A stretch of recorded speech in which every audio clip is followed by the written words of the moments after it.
Hi BookTube, Lynette here, and today's video is going to be my 2023 goals in review.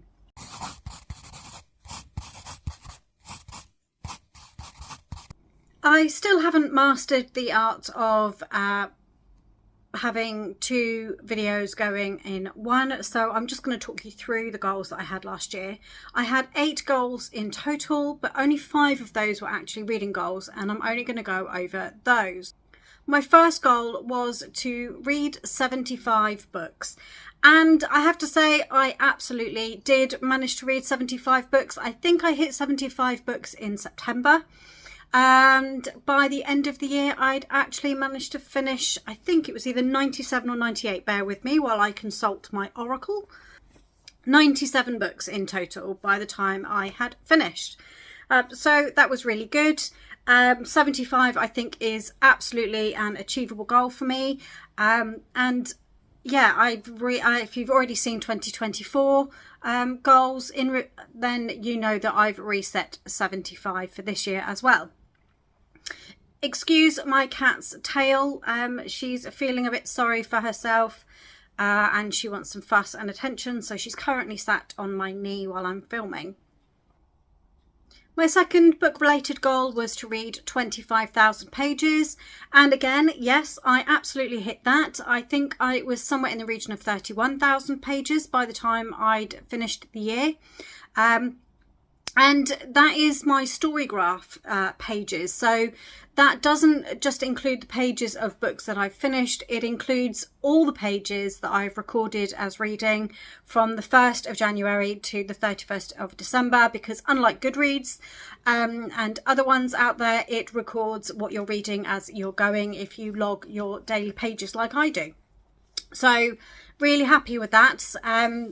Because there are a couple of books that I dipped into, and there is one book of the year that I didn't actually manage to finish, but the pages that I have read in that book this year are counted in that 31,000 as well.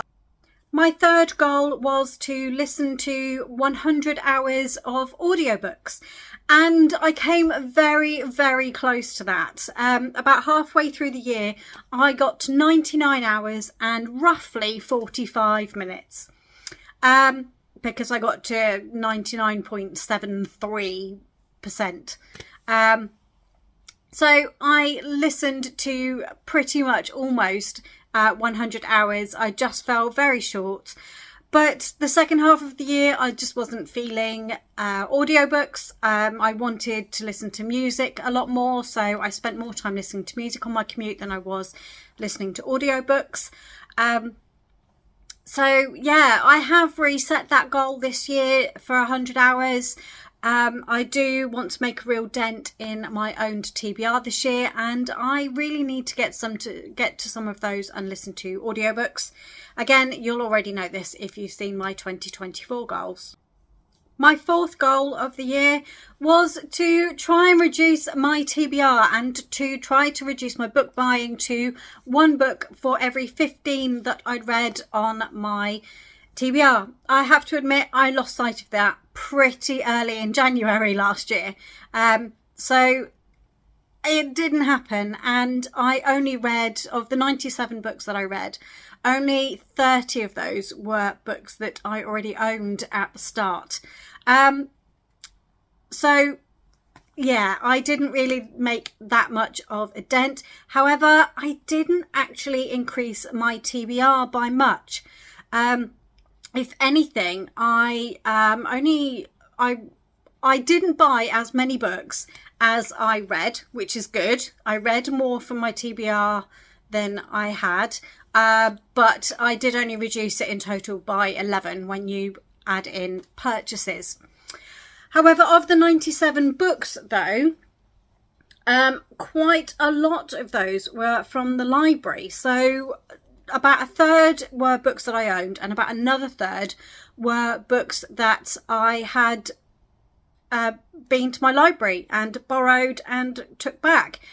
So they're not books that are sitting on these shelves behind me. They are ones that have gone back. So yes, I feel like that is actually a win, because it means that I've used my library more. Pretty much most of the books that I borrowed from the library were books in series, which is good because that meant that I wasn't adding to series that I'd already started. In that way, I was using it to play catch up, which was positive. I'm going to go with that as being a positive, even though a third of the books that I read were ones that I bought new. Yes, overall, I haven't increased my TBR to more than it was at the beginning of the year. My fifth goal was to read one classic. Now, last year this was a knee-jerk reaction to something that had been said to me in my personal life. And it's one that we've probably all heard. Those of us who don't read classics, it's probably one that we've all heard about us not being proper readers. So this was a knee-jerk reaction, and I do have some classics on my Kindle. It's just, I don't reach for classics. It's not, some of them will be my reading style. So I have read War of the Worlds because I like sci-fi and fantasy. But a lot of classics, classic romance just doesn't do it for me in the way that modern historical romance does. I don't know whether it's just the language or tone or... they're very much of their time, so they're written at the time. They are based on the on how things actually were, whereas I think modern historical romance takes a bit of license with that, and while it may reflect the times they were while it may reflect those times, it's not actually a true representation, and I think that's probably part of it. But did I meet the goal? Yes, I did. I picked up 2 classics this year, one of which was a DNF, and that was A Room with a View. I couldn't get on with it. I think I DNF'd it. I don't think I would even got 50 pages, and that's unusual for me. I'm normally give it at least 50 to 100 pages and then decide to stop. No, I don't think I even got that far. I just couldn't do it. It just wasn't for me. It made me frustrated, and I just put it down. I did read one classic later on in the year though, and that was a modern classic. So it was written mid 1900s, late 1940s to be more specific, and that one was okay. Again, it didn't ignite a love for classics for me. It was a bit of a, I think it gave it 2.5 stars. So again, I think it's just solidified the fact that I'm not going to reach for classics. So that is not one that is being resurrected in later years. And the next time someone says to me that I'm not a proper reader, well, they can just do one as far as I'm concerned. My final goal of the year was to reduce my series in progress, and boy oh boy did that not happen. I can't do a formal series review at the moment. My laptop is broken and has been sent away for repairs, so yeah. All I know is that I think I ended up with more series in progress than I started the year with. I did finish some of those though, so it's not quite as bad. But as soon as I have my laptop back, when I can look at the stats properly, I will have a go and do a series roundup for you. So those were the 6, actually, not 5, goals that were based around reading that I set for myself last year. Yeah, not too bad. I think the main ones, I mean, I got close to 100 hours. I think the main ones are number of books, pages read and hours listened. Those are the main ones for me, I think. And I did hit, or near as damn it hit those. So I think they're pretty realistic. I think I know my reading by now. So I'm quite happy overall with how the year went.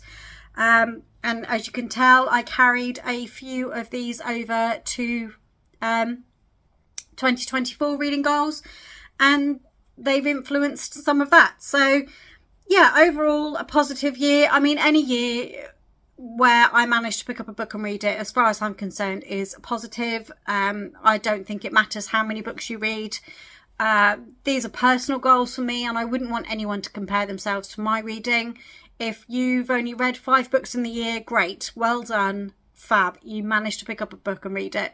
Everybody's life circumstances are different, and I wouldn't expect anyone to be able to hold themselves accountable to the standards that I set for myself. They're my standards, no one else's. So I hope you've enjoyed this quick reflection on last year. I am going to do a slightly more in-depth wrap-up, which will go up after this. If you've enjoyed this video, then please don't forget to give it a like and a subscribe if you are new to the channel. And I look forward to seeing you in my next video. Bye!